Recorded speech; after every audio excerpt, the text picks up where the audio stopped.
Hey guys, Darkster here with another video for you guys. This one is going to be my most anticipated list of MMOs for 2016. This is my personal list.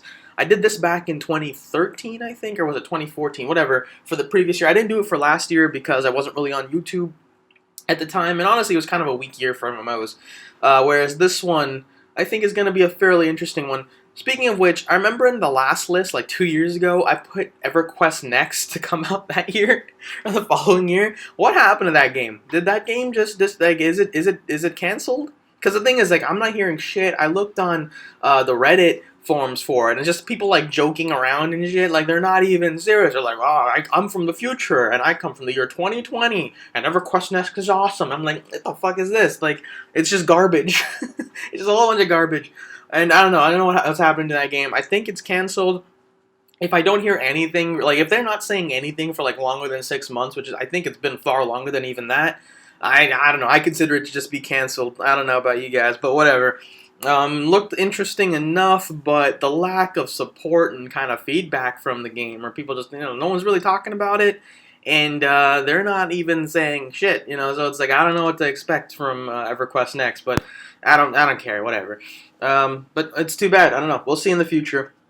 But I kind of cut this list down to, I had a bigger list of games to kind of talk about, but just after thinking about EverQuest Next before I started recording, I was like, who knows, half these games will even come out, you know what I mean? It's like, I got like a whole bunch of games. I got like Camelot, Unchained, Pathfinder Online, Crowfall. You guys can Google search those games. They look interesting enough, and I'm kind of anticipated for them, but the thing is, who knows if they're going to come out? Like, that's the problem with these MMOs. They just keep getting pushed back and back. And with this new Founders Pack crap that everyone has going on, it's like the company just gets to kind of sit around and be like, yeah, pay us money and we'll just let you keep playing the same crappy alpha over and over again. And eventually when that one runs out, we'll release the game at like a beta level. You know what I mean? It's like there's that whole scam running around right now. So it's like, who knows when these games will come out. So I kind of cut it down to the top 5. And these 5 are probably games, or well, almost guaranteed games are going to be coming out this year, probably even the first half of this year, for the most part for some of these. Special little note, I guess, is WoW Legion. We'll start off with WoW Legion. This isn't part of the main list because it's an expansion, but I felt like I should probably bring it up. So I guess there's 6 games we're going to be talking about. When it comes to World of Warcraft, as you guys may know from this channel, I am a huge fan of it. I love the game. It's a game I've considered even getting a tattoo of World of Warcraft. Not World of Warcraft, just the words, and nothing stupid like that. Actually, it's kind of stupid, whatever. I consider, like, World of Warcraft is that much of a personal game to me, and it's like, I love the game that much. But the whole, like, I'm not in love with World of Warcraft anymore, you know what I mean? It's like, I love the game for a very long time. I treat it like it was my baby, It's like I protected it and stuff sometimes. But at this point, it's like, I'm kind of just not interested in it anymore. What it's offering, what it's bringing to the table, it's just lackluster compared to a lot of these other games that are already on the market, or games that are going to be coming out in the future. Also, I don't really understand, or really, I'm not really backing up the whole, like, esports push that they seem to be doing. They do this, like, every other expansion. I believe Cataclysm was the last big one that they did it for, where they're like, yeah, esports, World of Warcraft, it's happening, woo! Like, it's not, it never worked out. I remember when RBGs came out, they pushed so hard for RBGs. They're like, RBGs is going to be esports, it's going to be the next big thing, it's going to be like Call of Duty, Halo, World of Warcraft, or rated Battlegrounds. And it's like, if you guys remember Warsong Gulch, for instance, the reason that Warsong Gulch's graveyards are dropped is because of rated Battlegrounds. They dropped the graveyards because of rated Battlegrounds. Prior to that, they were at the same level, and the problem was people were rezzing and running back to defend far too quickly and far too easily, so they had to fix that. So they dropped the graveyards, so people had to drop down and then go and run back up, and it gave the team that was pushing some time to kind of actually position themselves and get out of there, and gives them actually a chance to just play the game, so just sitting at one player's or one team's base, just fighting it out with people that just keep rezzing in and out. That was a rated Battleground decision. Rated Battlegrounds made that happen, and Blizzard was really tight on doing that. I remember they even added in, I can't remember which one it was it Eye of the Storm or something? I don't remember.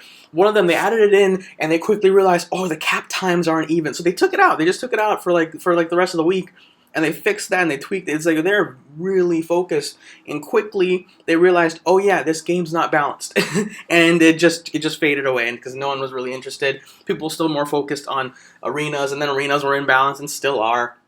Even with the changes that are going to come to Legion, I think the game's it's just too late. You know, maybe back when Cataclysm came out, maybe even at the start of Warlords of Draenor, if they made the changes that they're putting into Legion, which have been asked for years on end, and especially after Guild Wars 2 came out, and they basically just straight up released as it should have been, or basically what Legion is trying to do, which is what Guild Wars 2 did when it came out. If they had just done that back when everyone was asking for it, or when everyone cared, there might have been a huge chance for this game to work, and from there they would have had time to balance it out throughout the years and have it really solid now. Where right now there might be like a really big esports scene, but pushing it now, I don't think it's a good idea. I don't know, when it comes to the esports side of World of Warcraft, I just don't see it. I don't think there's an interest for it. If you view any of the BlizzCon stuff, it's not fun to view either. It's just a clusterfuck, really. Whatever, I digress from there. But the actual PvE stuff, Demon Hunters, very excited. Looking really good there. I don't know about you guys. I think it's cool stuff. I can't wait to play Demon Hunter. I like that they cut it down to 2 specs, gives them more variety within each one, kind of gives them a lot of room to work around in. I kind of wish there was a range spec, though, right? I feel like they could have done a lot with the range spec. It might just be some lazy marketing stuff going on here, or like, oh yeah, we split it in 2 so we can work harder. But really, it's like, I can totally see a range spec for Demon Hunter, like laser. They already have like laser eyes. Make the laser eyes longer. Give them like blast hands, like just pew, pew, like laser blast hands. I don't know. They can do so much stuff with it. I don't know about you guys. They can do like a leap back and stuff. I don't know. There's a lot they could have done with the range class, but they didn't. We got 2. It looks interesting. I am excited for the game. I will play it for sure. I will level a Demon Hunter, probably have coverage on the channel and all that. But as a whole, I'm more excited for these other games, and it's gonna be something. I know we're gonna try World of Warcraft, but I'm not gonna be like, oh my god, best game, best thing ever. At least not right now. Who knows? Maybe when it comes out, I'm like, esports, World of Warcraft, woo! Oh my god, it's happening. Like, I don't know. Who knows? We'll see. But let's get on to the main list. We're already like 7 minutes in. I'm sorry. But yeah, main list, number 5. We're going to go from bottom to top. I guess this is in order. Yeah, I would say this is in somewhat order of my personal excitement for these games. Starting with Albion Online. Now, if you haven't heard of Albion Online, it's a weird one. I don't like their whole Founders Pack thing that they're doing. They've been stuck in the Founders Pack setup right now for a very long time, and I'm not seeing very large updates in the game. I've been watching this game for about 2 years now, and it's been basically in the same state, really, for like the past year from what I've seen. They add very little things into it. It's basically a browser-level type game, too, which is kind of annoying in that sense, because it's like, I feel like it's a very easy game for them to kind of get done by now, but they just kind of keep holding it back.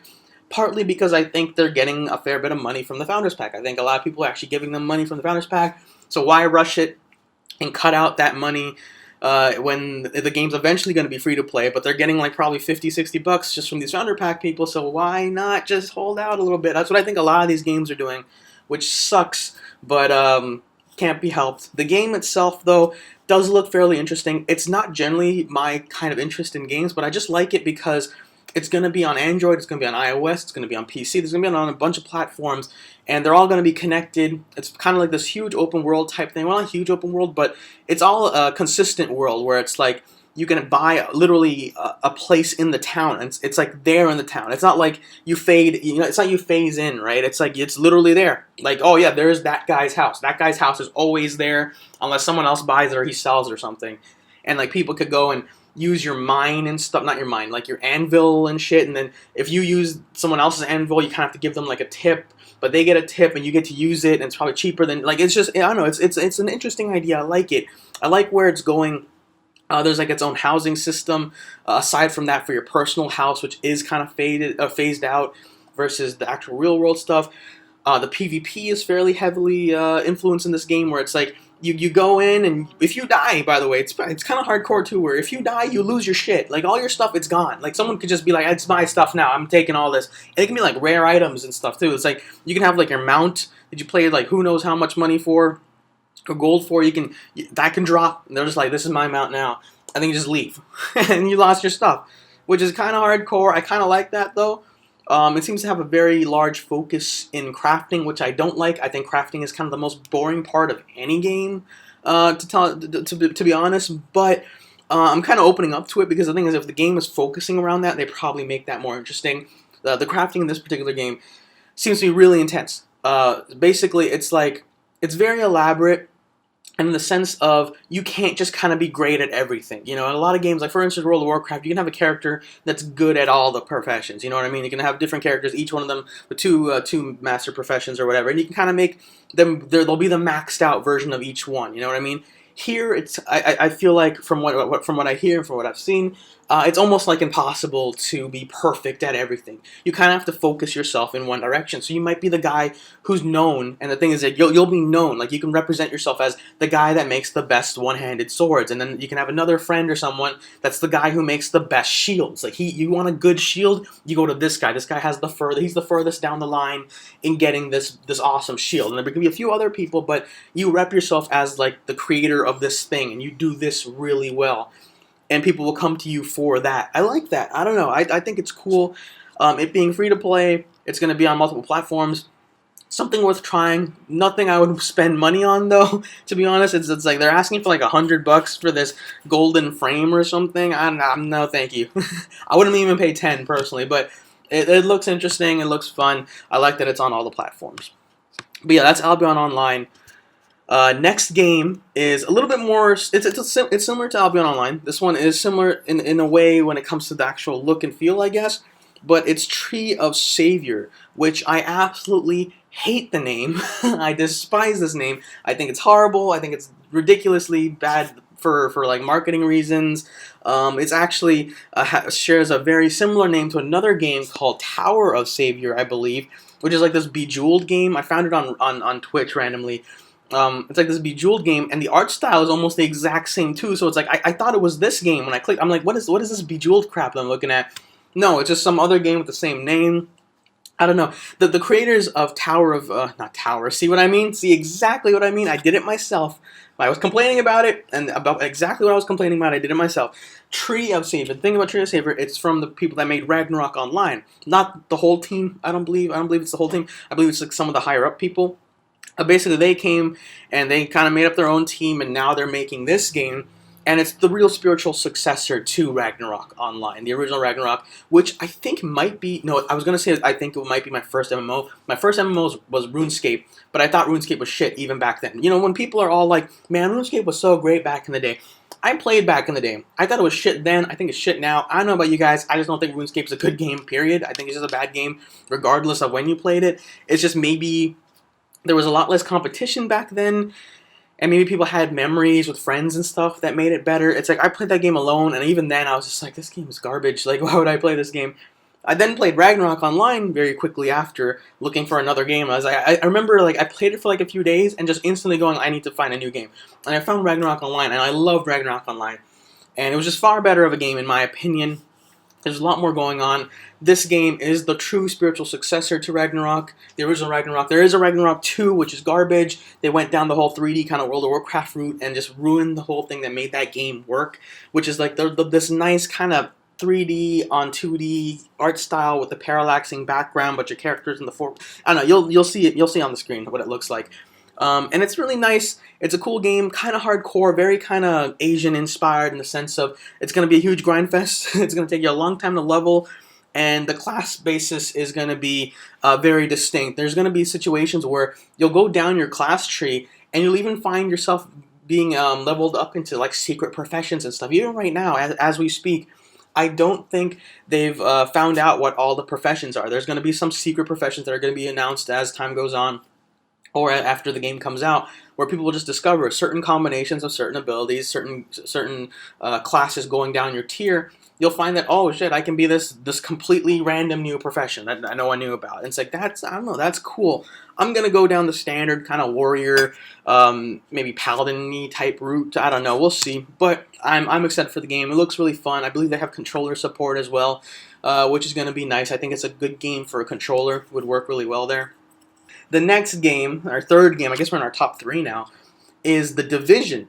Now, The Division is, I can't, I'll be honest with you guys, I don't know what the hell it is. I can't tell. It's one of those games like, you know what I feel like Division is? It's like Destiny before it came out, where everyone's like, what exactly is it? Like, what is Destiny? It's like, is it like an MMO? And they're like, kinda, teehee. And it's like a shooter though, right? Like, yeah, there's like guns and stuff, teehee. Like, they're not really saying shit at all about it. But from what I can tell, it's some kind of open world shooter, a third-person shooter, and there's like objectives you have to do, and they change daily or something. It looks interesting. It looks like one of those games that could either be really great or really bad, or one of those games you kind of mess around on every day. Like, it's just something you jump on to do every day, and it's just good enough to keep you to do that. Hopefully it's that or really good. Potentially, it could be like Destiny and be absolute horseshit. Who knows? I hope not, though. The game does look kind of cool. I like the whole style of it. I like that it's not just another fantasy MMO or another sci-fi MMO. It's kind of in the real world. And they have a shooter base around it. I like that it's on consoles, too. I can get it on my PS4 and maybe split it with my friend or something.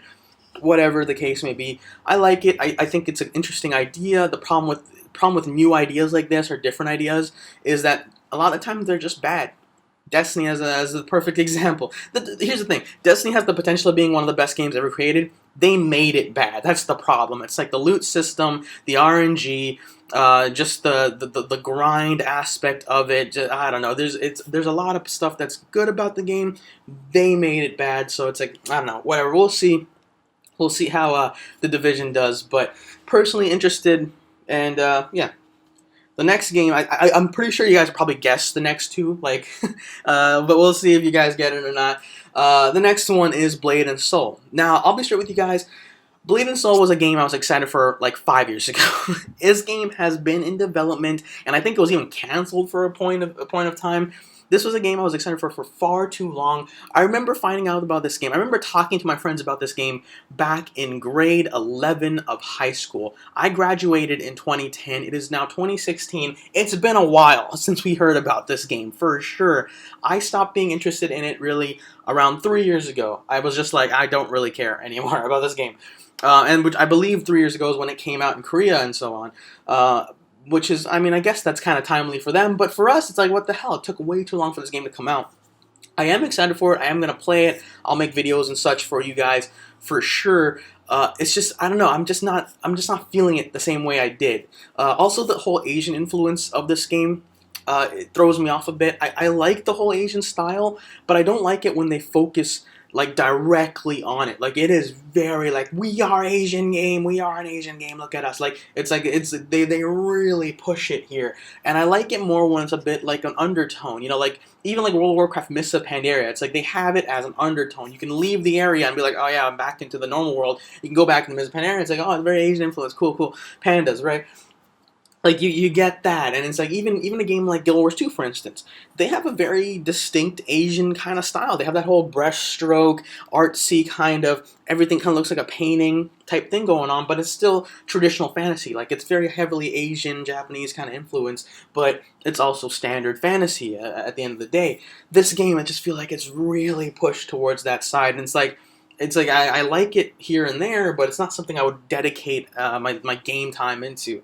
I've also heard some mixed opinions about it. Again, haven't been able to play it because of this whole Founders Pack bullcrap. But the mixed opinions are, game-wise, it's kind of boring, kind of straightforward. The combat, though, is excellent, supposedly. Very amazing combat. And the PvP is very good.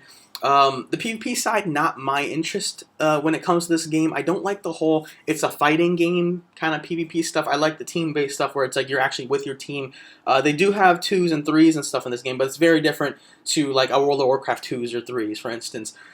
Difference being in, for instance, WoW 2s, you're there with your partner and you're facing 2 other people, you know, 2v2, literally 2v2, 2 people versus 2 people. Here it's more like a wrestling match where it's 1v1, and then you can have your friend kind of just show up and like beat on the guy, and then he disappears, and then when you're done, you just kind of switch out. Like, it's weird.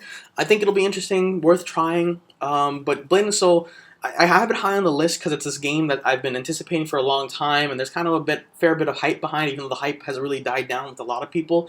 I think it'll be an interesting game to cover. It'll be an interesting game to play. Don't see myself really repping this game hardcore, though, going to the future. Actually, truthfully, the other games we talked about already, I probably will be more interested in than Blade and Soul, but, well, I know, who knows? We'll see. We'll see how great it is. Now, the last game is kind of an interesting one for me. It's a bit of a surprise for me even putting it up this high because I really didn't know too much about it. I haven't been really following it. I heard about it a little while back, and the biggest thing I noticed about it was the customization. By the way, the game, I should probably tell you what game it is. Black Desert. Black Desert is my #1 pick for my most anticipated game. I heard about it way back, about 2 to 3 years ago, but I wasn't interested back then. The big thing I noticed when they first announced it was, oh, it has crazy customization. And the customization in this game is ridiculous. They can literally sell you the customization as a separate program. Honestly, they can literally do that. They should, I think they even should. They should rip that, just cut the customization part out, and sell it to you for like $10. People would buy that. Just like if you're working in 3D design or something, it's amazing. You can use it as a reference for like all your other stuff. It gets to the level of like, I want a little bit of color right here in my hair, and then I want it to be a little bit longer and to the left. Like, it's that freaking precise. Not my personal interest when it comes to the game. Like, I'm not much of a customization person. I like customization. I like to have the option for it when I do kind of want to try it out, but generally I always build like the same looking character. It's like all my characters look like the Nord from Skyrim, you know what I mean? It's like some kind of burly like bearded dude. That's my general character for all games. If I can't make him, I make whatever I can that's close to that, or I try to make that. That's pretty much it. But I do like that they have it here. My larger interest is more of the open world aspect of this game. It's kind of a combination of Tree of Savior, it's kind of a combination of Albion Online, and then it kind of has its own thing going on where it's just like, you have like a soft cap at 50, and then you can keep leveling, but you don't know what the other players' levels are, so if you gank them, you might be ganking someone that's way better than you. I don't know, I like all that aspect. I just like that it's like, it's just, it's really an MMO, you know what I mean? They didn't go so heavily into like, we gotta make this work for esports, we gotta make this balanced for PvE. No, it's like, you only level through killing mobs, gotta kill a crap ton of mobs, you can craft a whole bunch of crap, and you can fight people in open world, go join a guild, go fight people. They just left it open world. It's like if you lived in a magical world, that's probably how it'll be handled. You know, this is how it would generally be. You don't know how level that guy is. He's just wearing a cloak. I'm gonna go hit him. Oh shit, he's like a magical wizard master. He's gonna fuck me up. It's like, you don't know. And I like that. I like that aspect of it's actually an MMO. You know what I mean? It's not just like World of Warcraft isn't really an MMO anymore. It's just like the whole bunch of separated instances that are designed around balancing everything around the players that complain too much. You know, here it's just like, if you get shitted on, I'm sorry, but you shouldn't play this game if you're gonna get upset if you get shitted on. You know what I mean? It's like, that's what this is, and I like that. I like that they don't hold your hand, they don't babysit you. There's a huge crafting component. You can lock down the market with the craft. And here's the other thing: I've found out. I don't know if this is actually accurate, but supposedly you can like lock down a territory. Like, you can be like, I'm the guy who controls all the lumber in this fucking territory. This is my territory. This is my lumber. All right, nobody fucks with my lumber. And you can send workers out, but if you have competition, your competition could go and kill your workers and then cut off your supply and then gain. Like, that's fucking crazy. Isn't that amazing? I don't know. That alone blows my mind. I wouldn't take part in any of that. Like, I'm here just to jerk about and cause trouble and like go fight people. That's what I'm here for. But like, just knowing that that's doable makes me go, holy shit! Like, you can take over a town. You can just take over. Like, I'm the big cheese around here. Stick 'em up. Like, you could do that. You can do that, and that's, I don't know. I think that's cool. I'm excited for Black Desert. It's my most anticipated game or most anticipated MMO. I think I probably have more anticipated games as a whole, but this is my most anticipated MMO for sure this year. We'll see. Once it comes out, it's coming out very soon, by the way, from what we can tell. First quarter of 2016 is the supposed release date. This is actually one of those few games that I might even consider dropping money for the pre-order. It is a buy-to-play game, so I have to pay for it anyway. So, I mean, if I get to get some extra fancy stuff from getting that whole Founders Pack thing, oh, hell, I'll do it. Let's see. Let's see what I get, you know? Anyways, I hope you guys enjoyed this video. As always, please subscribe, rate, and comment, and Darkster out. Peace.